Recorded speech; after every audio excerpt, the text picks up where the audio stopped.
Big Earl here with Veteran Trash Talk and Gruntworks, and super excited to bring you part 2 of our 3-part series of how to invest your money, if you've got money. Now, we're bringing Army veteran Ken back on, and he's going to tell you what to do with your money by going through a scenario with a CPA and myself of what kind of questions you're going to answer and how the system looks. Now, Facebook has a lot of scams, all right, but if you follow Veteran Trash Talk, you know that we're not a scam, and information is power. All you have to do doesn't cost you anything. Scan that QR code right there. I think it's right there. It's something like that. Yeah, that'll take you to Veteran Trash Talk. Go to the events and say interested in going, all right, to part 2 of Army veteran Ken and financial security. We'll see you then.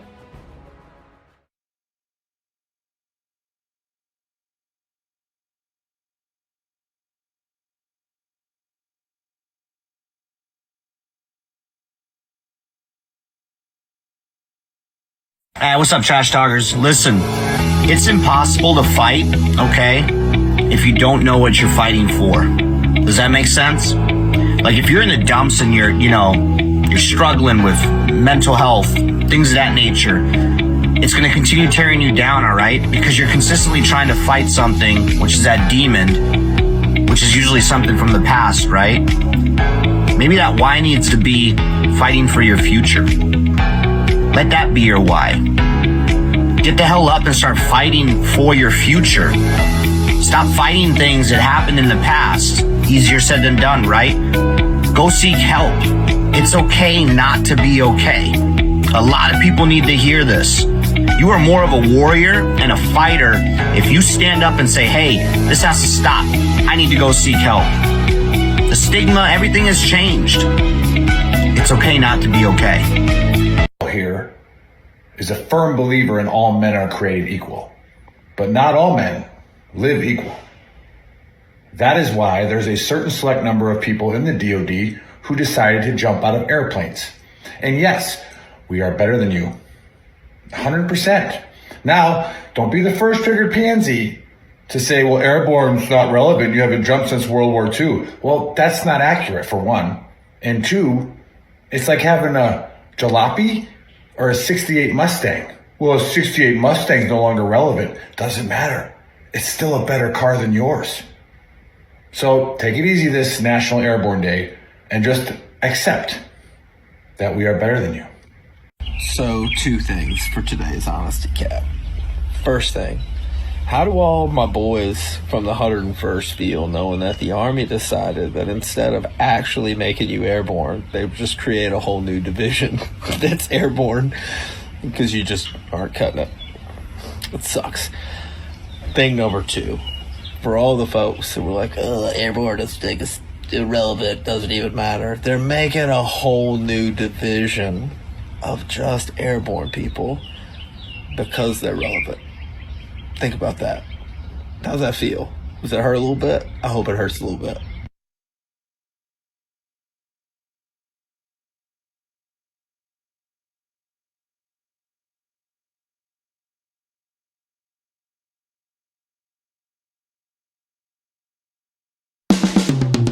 This is the Veteran Trash Talk Hour, hosted by Nick, Dave, and Buddy. Real warriors making fun of other real warriors. Try to not get triggered.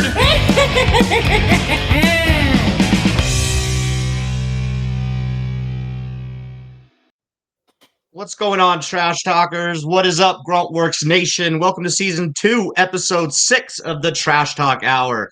Special guest today is Joe Troutman, author of Gods of War, The Legend of Blackhawk Company. And as usual, I am here with the Big Earl and Buddy. Happy Saturday. What's up? Happy Saturday. I mean, can we talk about the late hit that the Alabama defense put on the Wisconsin quarterback early in the first quarter? We gotta get there. I'm just saying we weren't going to beat you anyways, but like it could have at least been, let's watch the game for 3 quarters. But no, you got a late hit the quarterback, and it's Wisconsin. We don't have 2 good quarterbacks. We don't even have one. So if you hurt our starter, like what? Stop it. Yeah, I agree with that.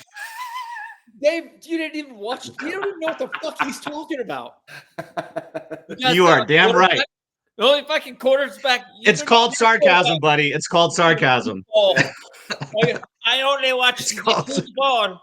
We are a democracy, and that's 2-1. All right. How does Joe feel? Could be the deciding vote. He is the Kamala of the Senate. They got smashed. Yeah, but I mean, should it be like under protest because they hurt our quarterback in the first quarter with a late hit? Do you really think you were gonna win anyhow, though? I don't. No, that's what I'm saying. We can watch it for 3 quarters, like where it's like maybe a 2-score game. Like still kind of interesting. Maybe Alabama throws up on themselves and kicks it out of their own end zone, but maybe. But yeah. I mean, you still got to play the rest of the game. The quarterback doesn't play defense. True. He also doesn't duck or dodge. Yeah. No, that's his fault. All right, but sorry, I derailed the process. But yeah, everything's freaking money, man. We had a great fight show last night. Cliff's back doing his mental health breaks after his vacation. I got a new sponsor. Blast in Italy, man. Yeah, we got the sponsor. Yeah, Veterans Mortgage Source, powered by Canopy Mortgage. All right. Yes, sir. Let's go. Yeah, they give us some money, and we put that up there, and then that money goes to promoting Joe. Works. It's a good system. All of our other wonderful guests. Yeah. Yeah. Good time. All right. Well, let's get it kickstarted, I guess, huh? So I was actually, I texted Buddy the other night about this. And then I went down the rabbit hole even further and realized that this really isn't even a conspiracy. I mean, I guess you could think it is still, but it's like factual. So have you guys ever heard of remote viewing? Yes. Okay. Well, Buddy has, yes. Isn't that what everybody's doing? You even said anything. Isn't that what everybody's doing right now? Isn't everybody watching this remote viewing? You could also train people to do it. Yeah, the rabbit hole on TikTok is insane because there's a lot of people that are supposedly doing it. So basically, this supposedly is a technique where you can be where you're at right now and you can view different locations in the world and call out or view different objects across the world and call them out without leaving the location that you're at and without ever even been there. So apparently it started in World War II. The Russians were on top of this. The Germans were doing it. And then the CIA started the Monroe Institute in the 70s. And the first remote viewer was Joe McGullen or whatever. He was remote viewer 001. And I watched his podcast. He was on the Joe Ryan show. And supposedly this guy remote viewed Mars 1 million years ago and talked about structures on Mars. And then he remote viewed the Titanic when it sunk and how it actually happened. So here's a quick clip of that on the Sean Ryan podcast, and we'll talk a little bit more about it. So go ahead and play that video, Chris. You were tasked with remote viewing Mars. And the time period, I believe, was 1 million BC. Yeah, 1 million BC. Who was that directed by? Well, when it was tasked, I was sleeping in the industrial cube at the Monroe Institute, and he said, well, I have some people here from the Department of the Army, and they have a target for you. He said, I have an envelope here. There's nothing written on it. It's in my pocket. Tell me something about it. It started out with a really large pyramid. The first words out of my mouth was, this must be a new discovery. And he said, why do you say that? I said, because it's huge. It's bigger than the Pyramid of Giza. And it turned out there were 6 specific targets that I was given in that particular case. And all 6 of them, I described exactly what was standing there. What was also pictured in negatives by JPL. Jet Propulsion Laboratory. So I finally said, it's like a special race of people or something. I'm getting humans just like we are. Things like the Titanic and stuff like that. I did the remote viewing for him, and it turned out my remote viewing was more accurate than written history, because he went as far as going back to the records of the interviews with the people that were rescued and found that things I said in my reports were accurate. Things written about it by historians were wrong. Like there were 2 guys in the tower together when they hit the iceberg. 1 guy in the tower. The other guy was in the kitchen getting a tin of tea and didn't even know it was going to happen. That's never been in history reports until my remote viewing. Now it's in history reports. Wow. Stuff like that. Wow.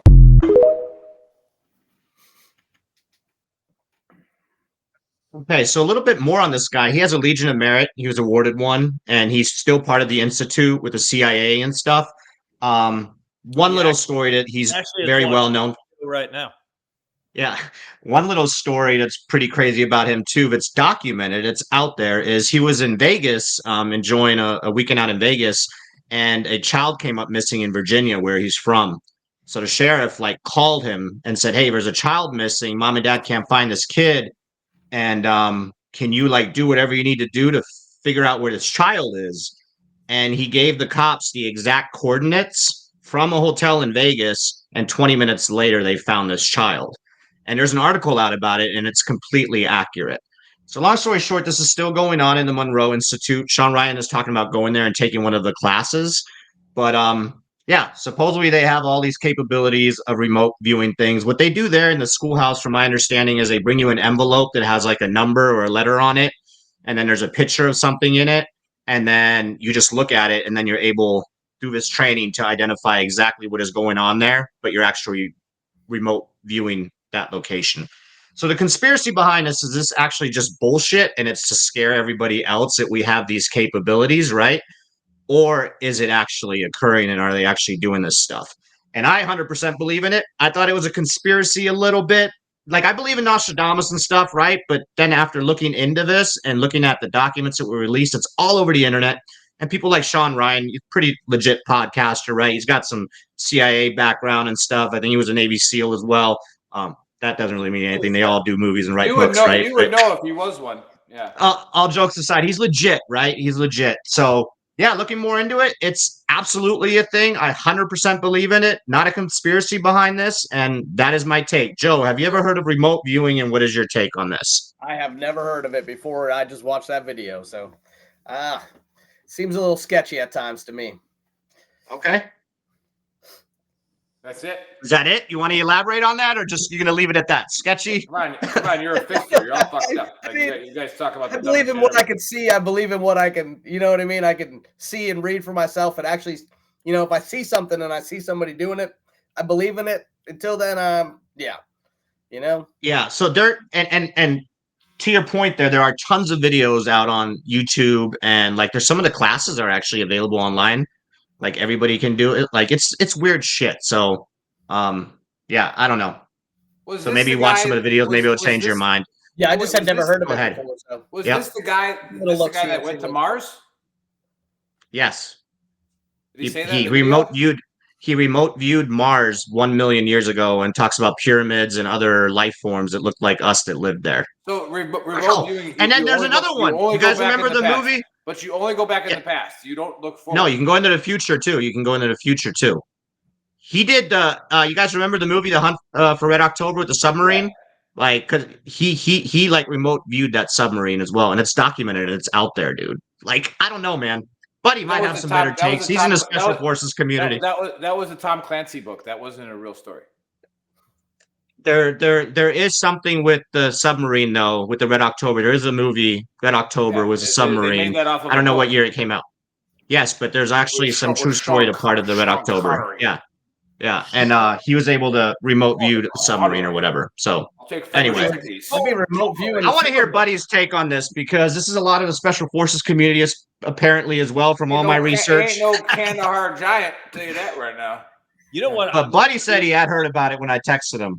But it ended up not being a conspiracy for me. This is like a real thing. I just didn't have time to change the video. It's pretty fascinating, though. So go ahead, buddy. I have a conspiracy, and that is that as I'm looking at myself in the thing, it looks like I got a handlebar, and I'm digging it. I actually kind of dig the handlebar thing. You would look good. You would look good with it. I think so. Maybe I'll go that route. Anywho. I'll get some of the girls that email me about you all the time. Real quick, Jeremy says LSD is one hell of a thing. So real quick before Buddy starts, they are using psychedelics as well at the Monroe Institute, supposedly. Yeah, well, that we knew that. Yep, because that opens up, if you are familiar with, I've never taken LSD, so I don't know, but if you are familiar with shrooms and stuff like that, anyway, Buddy, go ahead. So what is well documented is that we only use about 10% of our brain. And if you unlock more of your brain, why would you only use 10% of it? Because you haven't been taught to use the other 90% of it or whatever. But they've been using the Monroe Institute has been open for a long time, like since the 70s, like you said. But remote viewing has been going on. for even longer.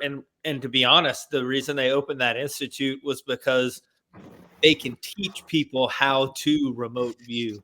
It's something you can be trained to do. You don't have to be like a psychic. You just have to be trained to be able to open up that part of your that connection in your brain, apparently. I'm saying everything is internally connected. You have to be educated on the subject when you open that pathway.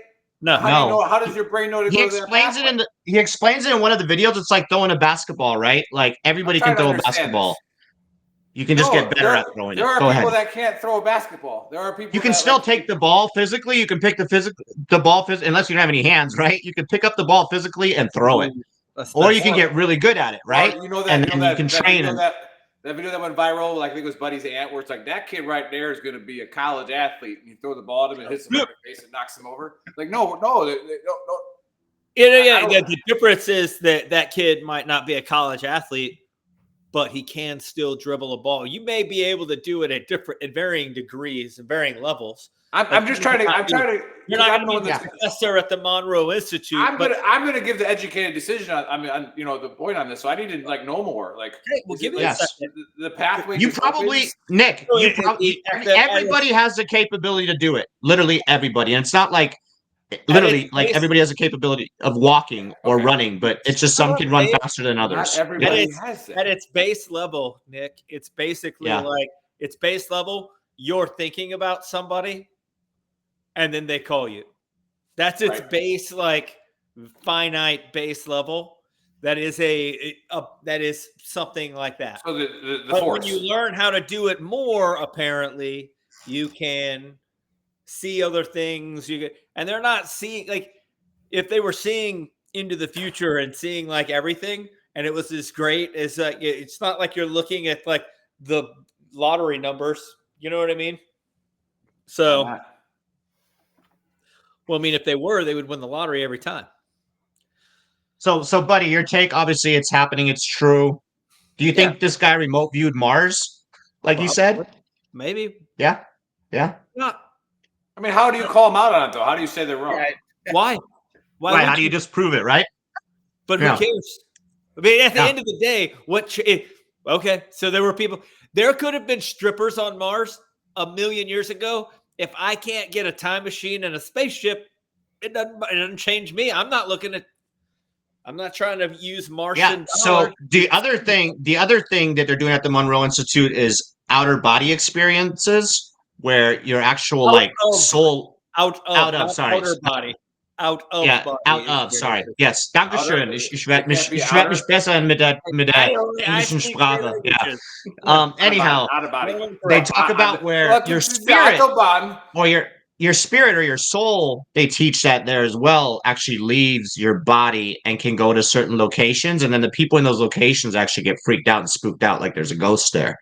Damn, I wish I could learn to do that, because I would fuck with people for real. Dude, I went down that rabbit hole. There's like all kinds, like we could probably do a whole episode on the Monroe Institute on the stuff that they're teaching there. But yeah, the remote viewing 100% real. And keep that happening. Like, that's the other thing. If it's as good as they say, why did it take so long to find Bin Laden? Well, because we just knew where he was the whole time. Maybe we were remote. Well, there's a conspiracy that we actually didn't kill him, that he's been dead. That's a whole. They were on a different channel. Yeah.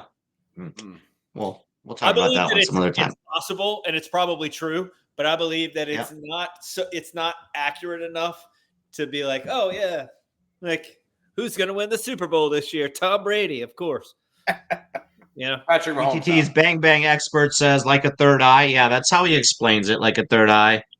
Derek says the show Evil on Paramount has plots how remote viewing is supposed to work when someone is given numbers referring to coordinates of a location. I already I know. I'm just reading it right now. I was paying attention to you guys. I was looking into your eyes, Nick, when you were talking. And Jeremy said kind of like feeling deja vu. Okay. All right, cool. Nick, what's your take? Yeah, I don't think so. As the smart. You think it's a psyop to like scare other countries? So I think this is fact. Unlike Buddy's 10% thing, where 14% of all stats are made up on the spot. It's 77%. I looked it up the other day. I made it up the other day. This is a fact that I believe that Hollywood puts things that are real into movies, kind of like The Hunt for Red October, so that we don't believe that they're actually happening. Godzilla. Right. So we put that in there. So like when we actually see Godzilla, it's like, oh, they're filming Godzilla again. No, that's a fucking giant lizard. Right? Like, no, like but we don't believe it. Kind of like the UFOs. We like, they try to tell us. Desensitize us, huh? Yeah. So here's what's really cool. All right. If at all this is true, the only validity behind it is that this is Star Wars meets Men Who Stare at Goats meets WALL-E. All right. You ever seen WALL-E?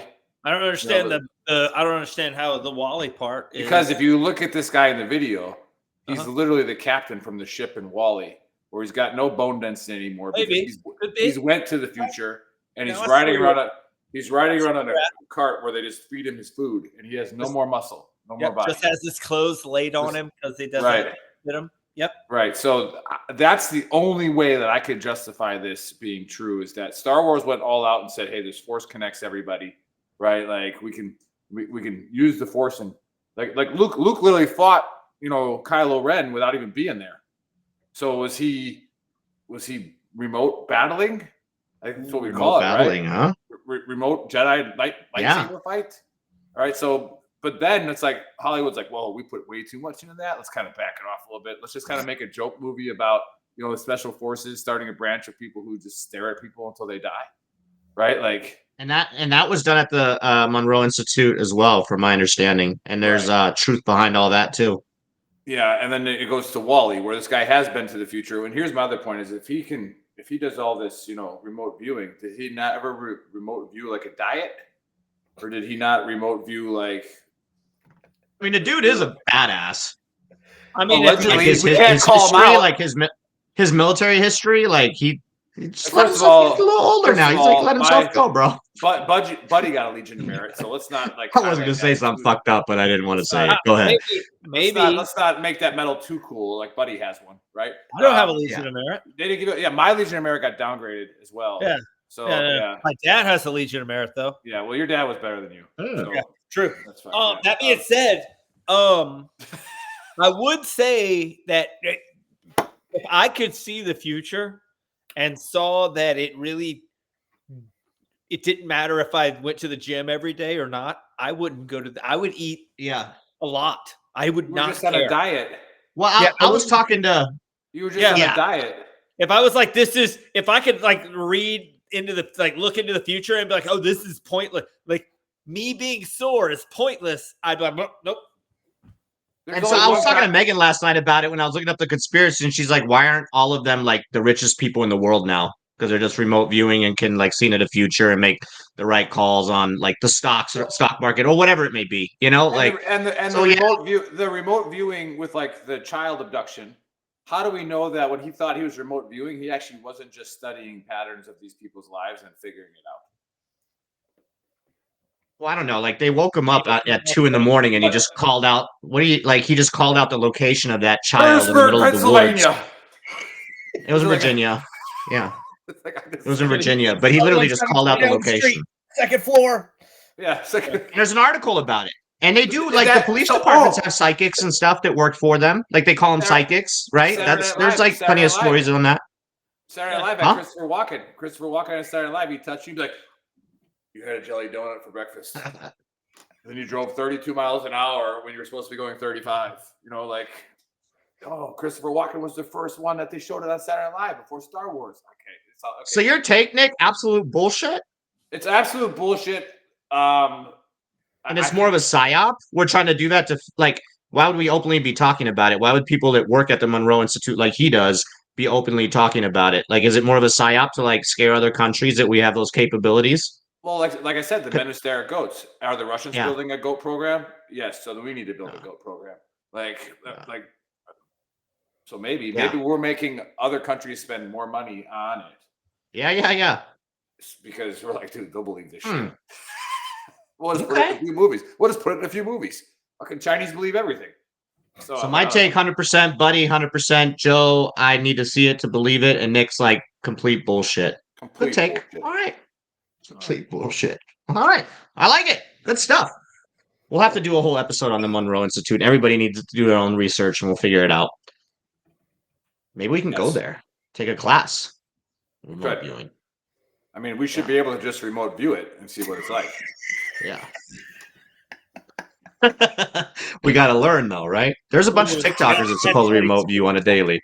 Yeah, I'll take some TikTok classes. Are they able to classify remote viewing? Like, sorry, you don't have the access here. We need to how awesome would it be if they showed you like a YouTube video or whatever, so that you could get started? Like you could kind of like just a little teaser, like they do for like these weird diets. You know, we could probably get paid to just make up a bullshit video like that and tell people we're. What I was gonna say, what would be hilarious is if they did that and you did it and it showed you shit, but it was all squiggled out, like when you back when you were a kid, you were like trying to watch Cinemax and like a dude nipple or a chick. As soon as the parents left that box with the 33 Bravo.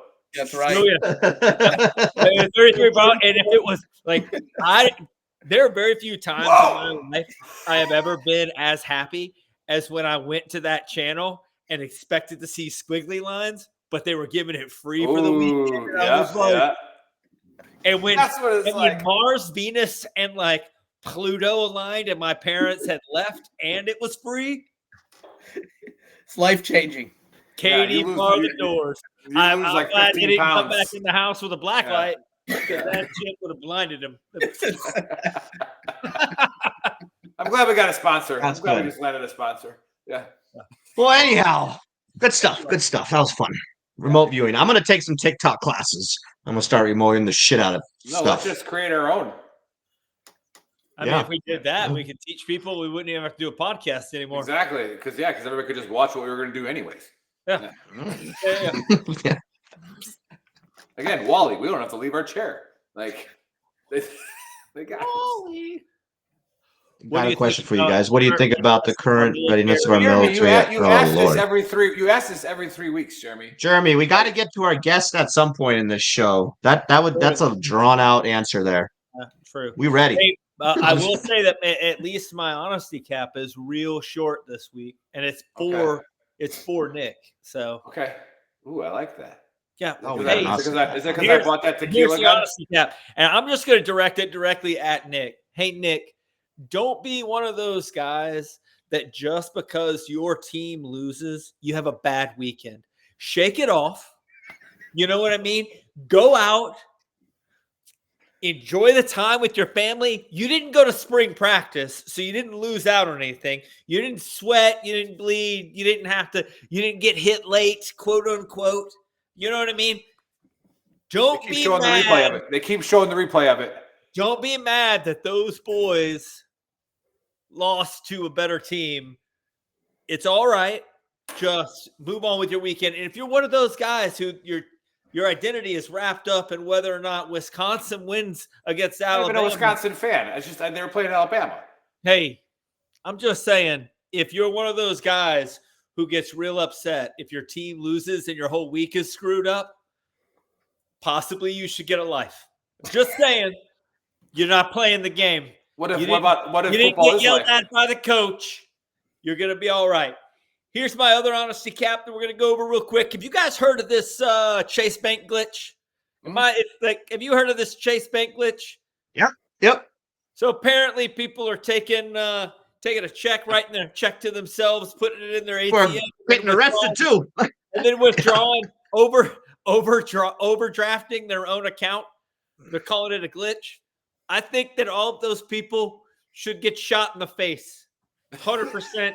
They should get shot. Bring capital punishment back, firing squads. We don't need them. Yeah. We are a better country without anybody who thinks that you can defraud yourself and get away with fraud against you. Natural selection's going to get them. I don't get it. Hey, it already did in a sense, but it'll get them.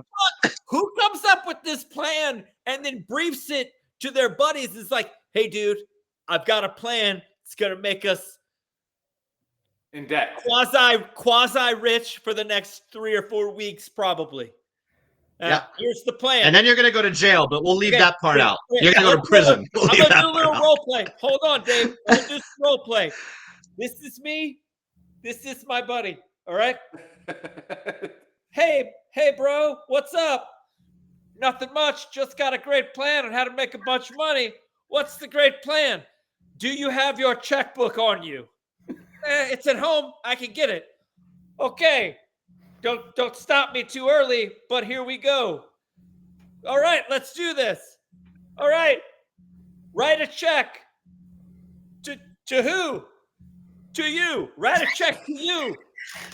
For let's say $50,000. Hey man, I don't have $50,000 in that account. Say less. It doesn't matter. Write a check for $50,000. And you will. Okay, fam. I wrote it. It's for $50,000. What do I do with it now? Go to the ATM and deposit the check.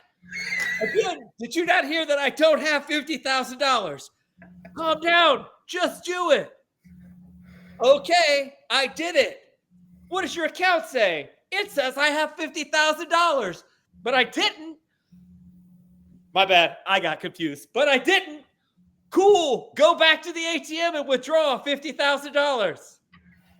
But I don't really have $50,000. I wrote that made up number on the check because you told me to.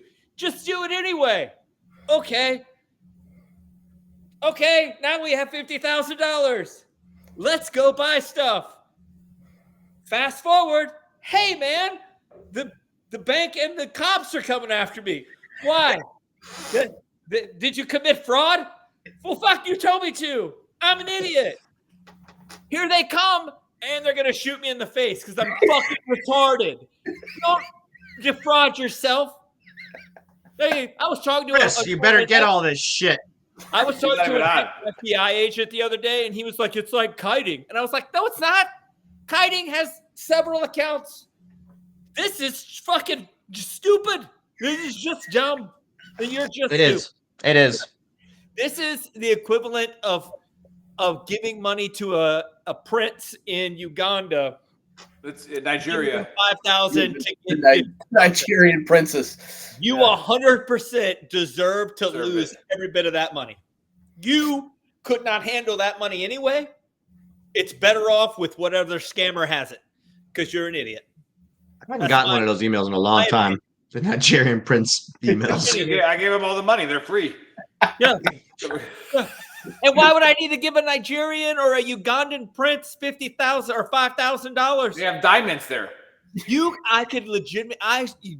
Back in the 90s and 2000s for like $1.50 a day, you like a whole village. I got a whole village for $1.50. How many people are you feeding with this $5,000 in Uganda? Yeah. The whole country could eat for a month. Maybe that's what you were doing. Selfish Maybe. Prick. Yeah. Maybe, but then there you go. You don't need that money. They need it more.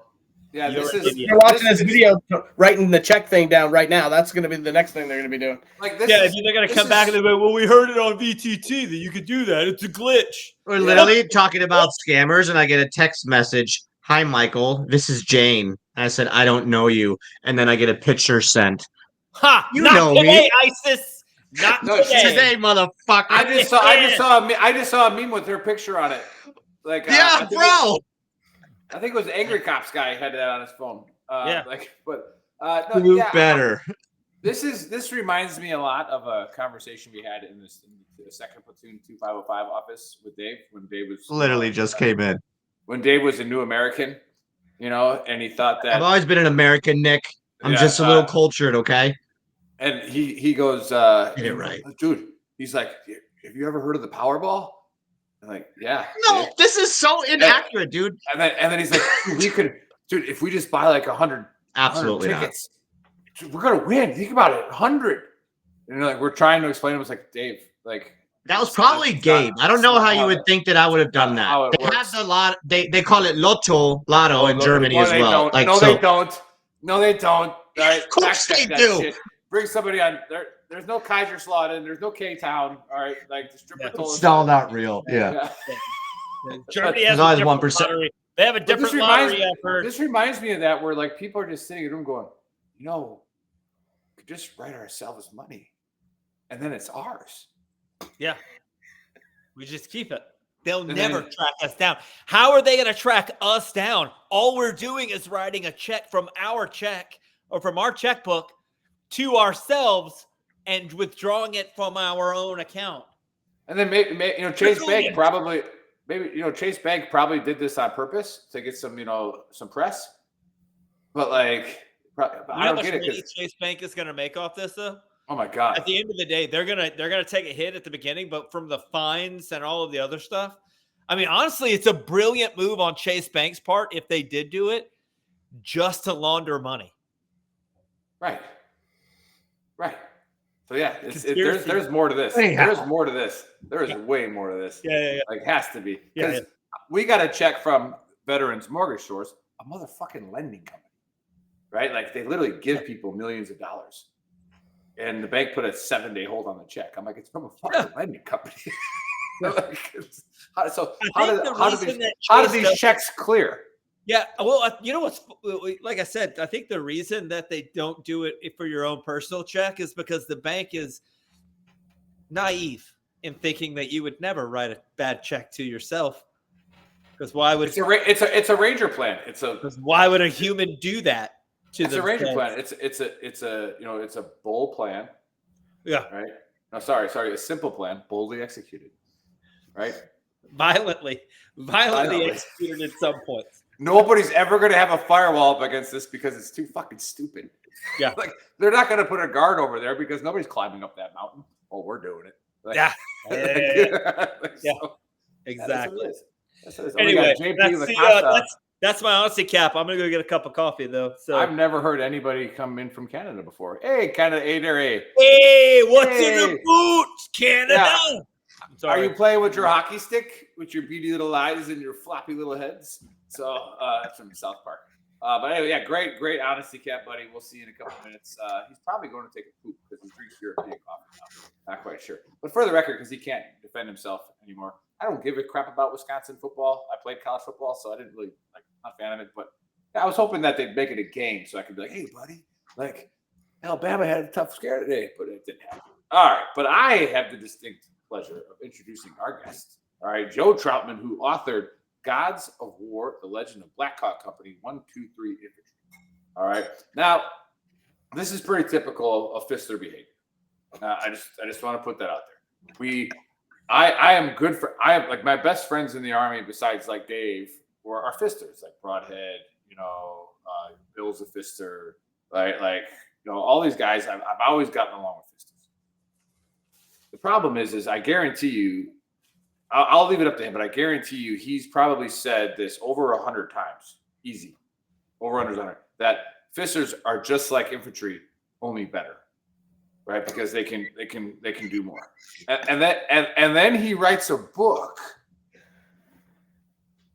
and it's infantry. There is nothing on here about being a Fister. Nothing. You actually have to open it and read it to find that out. In fact, I created the event before I read it, and it said, "Oh, a grunt wrote a book," and I'm like, "Wait a minute! I read this. He's not a grunt," and it hurt my feelings, Joe. You lied to me. You lied to all of us. All right, but we're still gonna promote you. All right, I'm gonna start crying now. But anyways, Joe, welcome to the Trash Talk Hour. All right, welcome, brother. Welcome. Why did you write a book? Why should people buy it? And why should people read it? All right, so the book is actually the story of 123 Infantry. Now, yeah. I will tell you that all of these infantry guys could have written the book, but they asked me to do it. I'm just saying. Well, that's because you can't write. Because they wanted the story. Yeah, that could be accurate. Yeah, if an infantry guy was going to write a book, it would be on a Write in the Rain notepad, and you'd never be able to read it.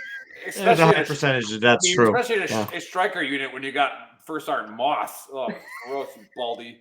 I hope you were watching. Let all the women pass Ranger school.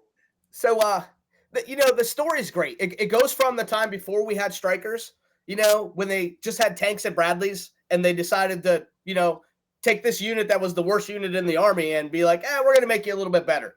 So they gave us all these strikers. When we first got them, nothing worked. Everything broke. I mean, we took the vehicles to Yakima and drove them until they all broke. The wheels fell off. I mean, they were horrible. They were awful. So we get ready to go to war, and our commander gets relieved 2 weeks before we go into to Kuwait. And that's when we got Captain Rob. Captain Rob came in. Nobody knew him at all. Didn't know anything about him. And this dude had to take over for a dude who almost destroyed our unit. And on the very first combat mission we went on, we lost 3 dudes to a rollover accident that almost crippled our unit. I mean, the morale was low. It was bad. And I don't know how those guys from 3rd Platoon ever got back in those vehicles, to be honest with you. That took some steel cojones. I couldn't have done it. So we go through the whole entire deployment. We're holding down Western Mosul. We relieved the 101st in Western Mosul, and our company held down Western Mosul by ourselves for like 9 months. Gotten some of the largest battles in the whole entire war. As a matter of fact, that firefight that's in there on the 4th of August is the largest company-sized firefight of the entire war in Iraq. There isn't another one that was longer or larger. Our entire company. That's because the 82nd ended the firefights very quickly. Right? I mean, it only took us about a minute or two, and then they were all dead. Hold up, weird Joe, flex. Trust me, we were killing them. They just kept coming. They were coming out of the woodwork. Longer to do the job than anyone else. Well, we didn't have any fire. Maybe if they had a fister, who could call for fire accurately. We didn't have any fire support. We had no fire support. That's why I wasn't even being a fister then. I was basically just a grunt on the ground. You were an RTO.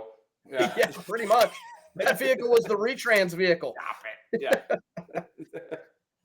Because we had no fire support, no air support, no nothing. It's pretty disgusting. When are they gonna make a movie about with your book? You know, it's actually, when I wrote the book, I basically just wrote it as a chronicle for the guys. You know what I mean? Like, hey, this is what we did. It was never going to be a book for everybody. Yeah, go into that. Go into that. Why you did that? That's cool. So, like, I read it. We started talking. I used to post these little Facebook posts about stuff that went on, and the guys were like, "Man, you should write a book." And I was like, "Dude, I can't write. I'm a fister." And they were like, "No, you have to. You're the only one that can." So, you know, I write a chapter. I send it to Captain Rob. He's like, "This is the greatest thing ever." It was not the greatest thing ever. It was awful. But he just kept encouraging me to write and write. 9 months later, this product came out, and all of a sudden, all these people were so excited to read it. They read it, and they were like, "Oh, my God, this is really good."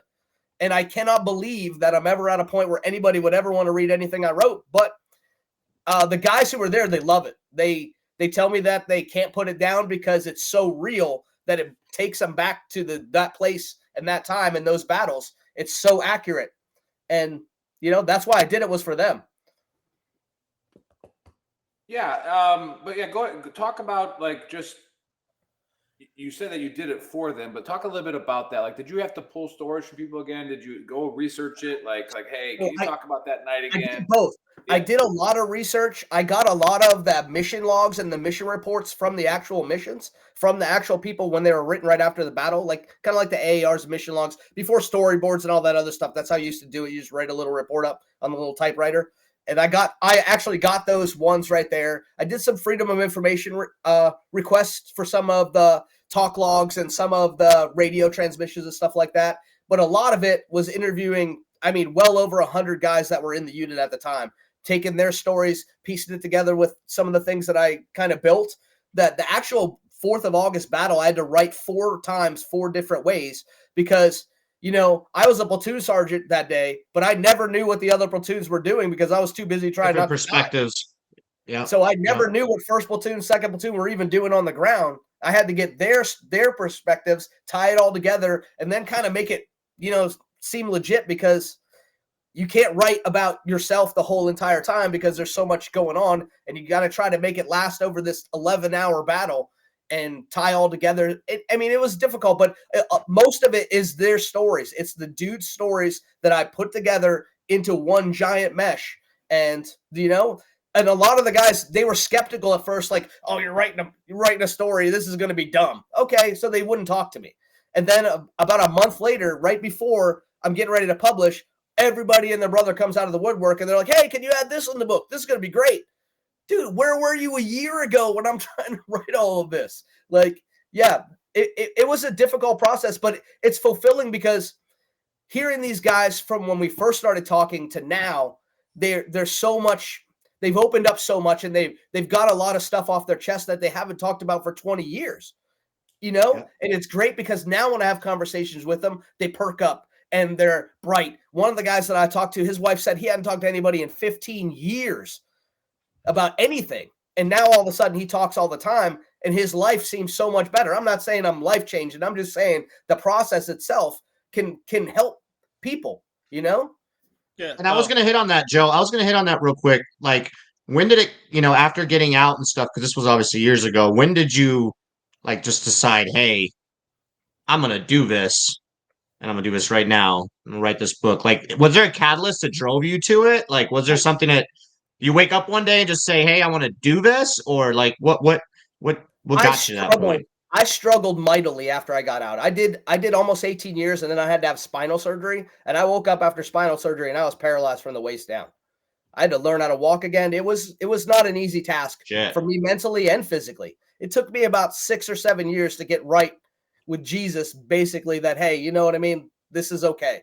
You go from being in the Army and being an NCO every day, and then all of a sudden you don't even have that, and then you can't walk, and you got to pee through a tube for the rest of your life. It weighs on your psyche. Hey, hats off. Cheers to that. So you're working now. You're walking now. Everything good. Yeah, absolutely. 100%. So yeah, that's what's up, dude. A couple of years ago, I started writing these little snippets, just little, hey, this is what happened. This is what I went through. This is my take on things. The guys started contacting me and they were like, hey, this is really good. And then I talked with Captain Rob, and he was like, there's no chronicle of what we did. If you Google 123 Infantry Bravo Company, nothing pops up. It's almost like we didn't exist. He was like, we got to document this, at least from a historical standpoint, so the guys know that what we did mattered. So I started chronicling. I started talking to people. It took me about 8 months of actual sitting down writing every single day to write the whole entire story. I left a lot of stuff out because it could have been about 600 or 700 pages, just because there's so much stuff that was going through, that we went through. And the final product is the final product. I rushed it to get it out on the 4th of August because that was the 20th anniversary of the big battle. I probably could have done a little bit better editing and stuff like that, but I just wanted to get it out there for the guys on the 20th anniversary. Did you edit it, or not edit it, but did you publish it yourself? Or? I did. I self-published. Yeah. Self-published. I've sold about 650 copies, which is amazing for a first-time self-published author. Yeah. Is it available for everybody that's watching just on? Oh, go ahead. Sorry, buddy. I got to tell you, I'm still stumbling over the fact. I don't know what's more amazing, that a Fister wrote a book, or that the Army keeps copies of logs and shit. Like, is that a real thing? The Army keeps copies? Yeah. He had me on that one too, but I'm like, hey, it's got to be true. Hey, remember, David, I had a wise leader once tell us that it's a lot easier to explain in the logs a dead body as opposed to somebody with a bruise on them. Yeah, you're absolutely right. Now, yeah, good point, Nick. Yeah. Like, a lot easier to explain that in the logs. This guy got feisty, we shot him in the face. Right? As opposed to this guy got feisty, we butt stroked him, and now the government has to give his family $25,000. Right? Exactly. Hey, I gotta retrace some steps here because I drink a lot, and I really don't know where I am half the time. How did we get linked up again to where I got you on the show? Captain Rob. So Rob Robinson. I was going to say is the commander in the book. That was on LinkedIn. Colonel? Yeah, the angry colonel. So angry colonel. Yeah. So I think did I see you on LinkedIn? Did I see him share it on LinkedIn, and then I contacted Yes, I you? think so. Oh, okay. Yeah, I was going to say, because I saw Robinson, and I was like, okay, Rob Robinson. I know Moss. Moss just texted me, by the way. He's like, I'll tune in. So, we know your whole chain of command, bro. It's freaking legit. So talk about, I want to know, at what point did you were like, hey, I need to write about JRTC? Well, JRTC was a part of it because we were the only unit that ever went to NTC and JRTC back to back. We're the only unit that's ever done it. We had to do it because they sucked. Part of it, because there was a lot of politics going on with the strikers. A lot of people didn't want them. They thought they were just a waste of money. They wanted Bradleys and tanks. So we went to NTC, and I'm going to tell you, my unit at NTC was probably the worst unit that ever went through NTC. We were awful. Our old commander that we had before Rob, he was one of the worst. I mean, the worst commander I ever seen in my life. We were awful. So they sent us to JRTC. What do you get relieved for? Because they lost faith in his ability to lead. That's what they say though. What did he do though? Yeah, but what did he really do? He at JRTC he gave out about 35 Article 15s to all the NCOs who were on the advance party. I mean, so he gave an order back at. What were you guys doing down in Sleesville that you needed Article 15s? Yeah, that's what I would say. How do we know he's not the one upholding the standard? Well, you guys. I'm going to go remote view what you guys. Beat him out of it. You guys, I'm going to remote view what you guys were doing down in there. Yeah, hold on. No, he gave an order for something to get tied down and never told anybody. So he came down to inspect it, and every single person who was on the advance party, including me, I was part of that. The 68 wasn't tied down the way that he wanted it to, and he issued us all Article 15s when we got back to JRTC. And a lot of us basically, it was kind of like Band of Brothers when everybody's like, nope, we're not taking the Article 15, we're taking a court-martial. So the battalion commander and the brigade commander had about 35 court-martials they were about to do on all the NCOs from Blackhawk Company. That's legit, yeah. I mean, we also had like a little meeting where we're like, dude, this dude's getting shot if we ever go to war with him. So I don't know that. Now you're an accessory to murder. Yeah. But that never happened. And we can't. This is live. This is live. We can't edit it out anymore. It's already happened, and it's on the internet now. It never happened. So yeah. What year was this? This was 2003. Yeah. 2003. If you read the book, buddy, you'd have known that. I was talking about the guy that got relieved. Yeah, that was 2003. Yeah. So that happened in October of 2003, right before we left. Okay. Wow. Yeah. I'm glad you got to serve with Rob, man. Like he's a great dude. Rob is the best combat commander I ever worked for in my entire life, and he's got such a girlish voice too. You know, like when you read the radio calls in your book, like, hey, Black Hawk 6, just get it. Black Hawk 6 is, like Black Hawk 3, get it done. Right? Just get it done. But it came across as like, hey, just get it done, okay? Like, But you got to understand, we went out there, and my platoon was the platoon that was with Rob on the ground by the stupid hets they wanted us to guard that were basically on fire. So the National Guard came out there, they got attacked rolling through the sector, and they left these hets on fire and rolled back to the FOB, and they sent us out there to go guard them. So they send first platoon out, they get like whacked in one of the biggest ambushes like ever. And then second platoon goes through the same stupid ambush. I mean, it was dumb. Went through the same ambush point trying to get up to first platoon and up to the tankers who were in trouble. And then my platoon comes rolling along, and it's my platoon and Rob, and we're like stopped by these hets that are on fire, and then all hell breaks loose. Like there's no movie I've ever seen that does justice to the craziness that I saw that day. I have never seen so many RPGs and machine gun fires. They were throwing grenades from the top of the building trying to get them into the strikers. It was nuts. Like nothing I've ever seen does any justice to that day. And then they call them in there, and Rob's like, "Why are we here? Like they're just on fire. Why don't we just wait till they're done being on fire and come back and get them?" And they were like, "No, stay right there." So we stayed right there. And I'm gonna tell you, like you said, we killed everybody that was out there. They just kept bringing more people. They came out of the woodworks, like all these dudes in black pajamas. I mean, yeah. It's having that funny to me that people, like the priorities that people are like, they're like it's like an ego thing, and they're not even there. Like, why are we staying here? Let's just go. Like, there's no like reason for us to be here because we're gonna make a point, boys. Like, wait. Yeah. Like nobody else came out. It was just we're here for the people that were slaughtering. Sitting on the problem, and nobody else came out. They were all afraid. Yeah. Oh my gosh. I mean, they literally remember that Red versus Blue. Everybody watched it on deployments with the Halo guys. You know, where they dub over the voices of the Halo dudes, and like, they literally cover this. It's like, Sarge, why are we here? What, Private? And he's like, I mean, we're in a canyon. He's like, we have a base over here because they have a base over there. If we just left, then they'd be the only ones in this canyon. Yeah. Shut up, private.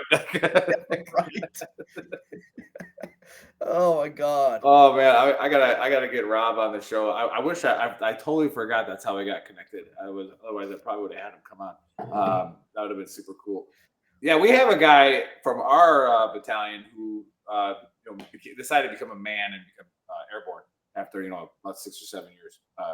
Kershaw, and he's did the movie Tribal, and he wants to do a movie about Samara, and he's got a lot of people that have a lot of money that want to make these kinds of movies. So I'm definitely going to hit him up about your book. We went to Samara too. We were in Samara for a couple of weeks before we rolled up to Mosul. Yeah, did you go take out? We were there for 15 months in 06. That place. You can tell. There's a big difference between when you might have been there and when these two geniuses were there. There was a big mosque there. Second time.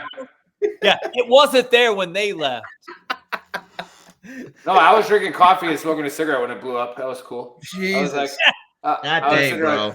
It was like boom, and I was like, that was loud. And I walk around the corner, and I'm like, there used to be like a big dome over there. Like, yeah, it's not as we rolled out. I mean, now Colonel Goldtree probably now, right? Colonel Goldtree. He's a battalion commander in basic training. Yeah. If he had made the right to go out BP4 like we usually do, we went out. We went out the other gate. Like we would have died, man. We literally passed by it when that rebid went in. No, I'm talking about when they blew up the mosque. Oh, I thought that was the same day. No, they blew up. There were all kinds of days. Yeah. Are you saying that you don't remember the day that they blew up the super famous? He was sleeping. TBI. Yeah. I'm pretty sure I was the only one awake on the patrol base that time. So. Yeah, I think so. Interesting day. And now we wonder. Station. And we wonder how it is they blew the mosque up. Well, the best is there was 140 guards on that mosque, and there wasn't a single round fired before it blew up. Yeah, or a person. I know what you're talking about now. Yeah. They were like, they walked in like, hey, you guys gotta leave. We're gonna blow this up. Like, time to go. But no, I'll definitely reach out to Mark and send him a copy of the book and see if he'd be interested in doing something like that. But it'll probably be for a couple of years because I think he's going to work on the Samara one first. But for sure, like I got about 98% of it read, and all, like I said, stats I'm reading up on the spot. So more or less, probably like 64. But it's a good read. Anybody watching? How do they go get it? How do they go get? It's on Amazon. It's exclusively on Amazon right now. So I mean, if you just go on Amazon and type in "Gods of War" Joe Troutman, it'll pop up. Yeah, so and here I got to make fun of Fisters again. All right, so we have a producer who's not on right now. I am technically the producer. I am the captain, right? I was like, hey, get a QR code from Joe. Right, I need a QR code so that we can put it up on the screen, and then people will scan it, like that QR code that we have up there for subscribing to us. And usually people will do that, and you'll sell like 5 or 6 books. But you know what Joe sends me? He sends me a picture of a business card with a QR code on it. I was like, this is terrible. I mean, how do I work with this guy? Can't we put a picture up and then maybe the QR code would still work, right? If use the QR code, but then now you need the picture, and the picture is going to take up half the screen. Make it smaller. Cut the QR code out. You know how precious Chris is with his time, right? That is true. That is true. If you didn't get him that picture 3 days in advance, it's not getting resized. Okay? Yeah, like he's like the bad leaders that wouldn't like grant your leave because you didn't turn it in on time. It's like that. Still going on. 15 minutes late. I will tell you that I'm still learning this whole process. Like, sometimes writing is the easiest part. The stuff that comes afterwards, no one ever tells you how to do it, and you don't really learn it until you make some mistakes. When are you going on your book tour? You should go on a book tour. I'm actually doing a book signing next weekend. Where? Nice. In Milford, Delaware. Why? There's like 7 people there. Brewery. You had. I was like, what?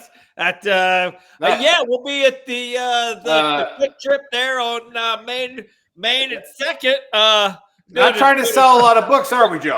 We're just like, I'm going to go to Delaware, and the smallest state in the country. Yeah, with like 12 people, and try to like sell out my books. Like, yeah, you would think that you would be going to like. If you want to fly Face where that unit is at. Yeah. I actually, if you want to fly out to LA, I actually have gotten contact with the distributor for all of AFIS. So they're gonna, if everything works out, my book will be in all of the AFIS all over the world. Nice. Good stuff. So that's what I'm working on right now. So yeah, right. So is there a book? Is there a number 2? Like, did you ever think about that, or is that like your one and done? More ideas. I went back to Mosul for 15 more months, and I was the target NCO for all of northern Iraq. So I had a lot of stuff at my disposal. We basically wiped Al Qaeda off the map. I had a couple action platoons that were directly, Is this the second Jason Bourne in a row we've had on the show? With national I know, dude. Just wipe some stuff. I don't know why. That's Jason Bourne. When Dave said, "Are you going to do a sequel book?" The title of the book, a number 2. Shut up, Dave. Oh. The title of the book popped into my head. Try this on for size. Double fisted. Story. The second story of a fister. It just. You would like that, buddy. We know you do. Hey, fisters go deep. How I double fisted Mosul. Fisted again. My just a tip. Just a tip. The infantry brought the tip. Mm-hmm. I brought the fists. Twice. Look at that. Bestseller. Bestseller. We got it. We got that it. Works 2 Mosul levels. Hey, I'll remote view later if it'll be successful or not, and we're good to go, you don't man. get royalties from your double fister book. I feel like this right now is the best AAR/recap that we've ever done. Just everything full circle. Yeah, I think we just did it. So yeah, I don't even think I need to do an AAR. That's what's up. That's good stuff, man. Want the AAR, they can remote view it. Hey, somebody go to Amazon right now and fact check this sister. All right, if you're watching, go on Amazon, type in Gods of Wrath, Joe Troutman. Right, go on there, type it up, and then buy the book. All right, you can't remote the AAR if we didn't do it. Who said? How do we know if somebody didn't remote and tell us not to do it? Or can you not talk in the remote? Yeah, right. We didn't cover this. No, Buddy said if somebody wants to watch the AAR, they can remote view it. I said you can't remote view something that didn't occur. How do you know that? Fact. If you can, hold on. If you can remote view the future, it hasn't occurred yet. Oh, that's a good point. But it had to have we didn't do the AAR though. All right. Hey, look, everybody. Hey, we got like 6 people watching right now. We had about 20. I think we lost them on the double fist. But like, oh crap, it's going down the dumpster fire route again. Which is the fun part, guys. Hey, if you're watching and you go buy that book right now, I'll send you a T-shirt. All right, I'll send you a free T-shirt. All right, buy the book and let us know. Share the link in here because our producer, the Marine, has like 7 monitors and can type stuff. Nobody knows what he's doing. If I start typing, I just look stupid and I'll probably spell everything wrong. So like, yeah, go buy the book. Let us know if it's actually on Amazon because I kind of don't believe it. So we're gonna call him out. And again, Joe, it hurt my feelings that I was so excited to bring an infantry guy on, and you're not infantry.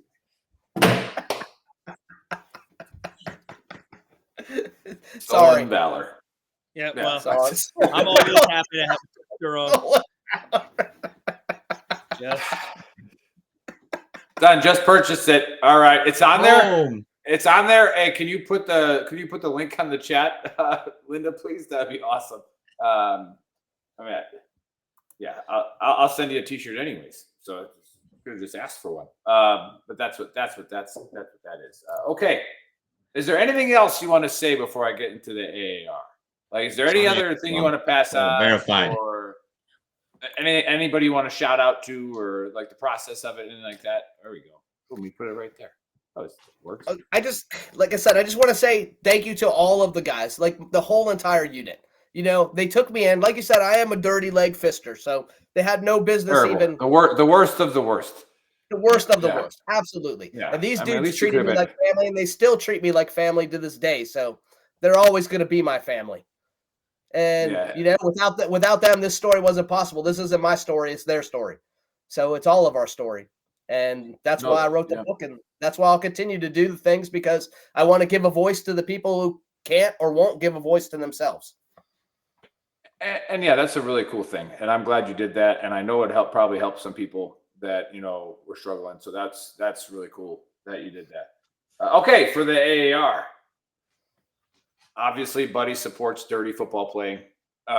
He's okay with it. He's just it is what it is. You didn't have to beat us up like that. You could have just won by like 3 scores, but let's just get over it. And again, it's 17-year-old can't help it. Yeah. And then we have remote viewing. It's apparently real. Unless you don't do it, then you can't remote view it. So we don't really know what we want to remote view yet, and we don't know if we can talk about it, but stay tuned, because we are going to create a remote viewing class on TikTok, and we're going to teach you how to do it. All right. It'll be Faceman and Buddy teach you how Special Forces remote views. Remote viewing. Let's do it. I'd go to Buddy. Yeah, and then Buddy made a really good point. I go to heartbeat. Yeah, Buddy. You guys are going to be instructors, so you better get your shit together. All right. Well, we need to go learn first in order to instruct it. Or can we Buddy, just? Buddy said, "Don't get all bent out of shape about sports teams," which I 100% agree with, and I wanted to talk about it then, but I saved it. I'll do it now. Again, I don't really care about Wisconsin. I played football in college. Don't care. All right. But I just wanted to have a fun banter with Buddy, and that they ruined it in the first quarter. It just didn't happen. However, he is right. And I think I did a book or Earl on this like 2 years ago, to where if you never text me ever, and then the Packers lose to like Philadelphia, and then you text me, "How's it going, bro?" It's fine. Like, I just got done watching the football game. The Packers suck. Okay. Like, I'm glad. I mean, maybe that's the connection that we had, that we forged, and I'm happy for it, that you thought about me to text me. But yeah, don't be a douchebag when it comes to sports. All right, like, you don't play for the team. You don't own the team. All right, unless you're a Packer fan, you can own the team. But like, you just let it go. Like Elsa says, right? Is it Elsa sing it, or is their sister sing it? I think it's Elsa. Let go. Elsa sings it. Yeah. And then he got into his other honesty cap of like people who do dumb things, like try to fraud themselves and then go to jail. They should be shot in the face. We don't need them on the planet. I don't think there's any rehabilitation that has been created. Hashtag natural selection. Natural selection. So we got that. And then we brought what we thought was a grunt on the show, and we were lied to. And now we got the double fist of Mosul.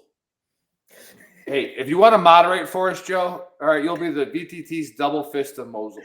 All right, we've already got your name. Okay, you have, not only did you fist Mosul once, you fisted him twice. Right?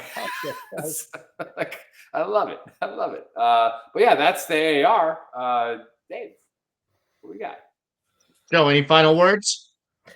Thank you guys for having me on. I had a blast. It was a blast. Good. Wonderful. Hey, we appreciate you coming on and sharing those stories. And if you're watching, go buy the damn book, support a fellow brother out.